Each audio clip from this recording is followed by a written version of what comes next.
Good morning, नमस्कार मित्रांनो. एका छोट्याशा गावात आर्या नावाची एक मुलगी राहत होती. तिचं स्वप्न होतं डॉक्टर बनण्याचं, पण घरची परिस्थिती तिच्या विरोधात होती. घरात पैशाची अडचण आणि अभ्यासाचं योग्य साधन नसल्यामुळे अनेकदा तिच्या प्रयत्नांना लोक हसायचे.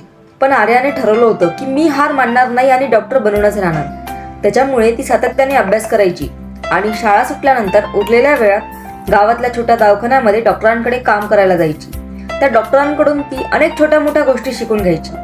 अनेकदा तिच्याकडून काम करताना चुका व्हायच्या, पण त्या चुकातून ती अनुभव घ्यायची आणि प्रत्येक वेळी सावधतेने काम करायची. एक आशेचं तेज तिच्या डोळ्यात नेहमी राहायचं की मला डॉक्टर व्हायचे. अखेर वर्षाच्या मेहनतीनंतर तिचं फळ तिला मिळालं आणि आर्या डॉक्टर झाली.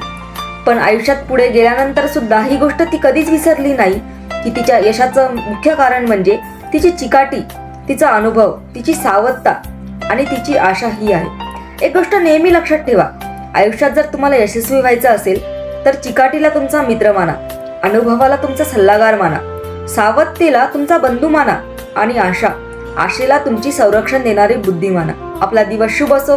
Stay always positive, be always happy. धन्यवाद.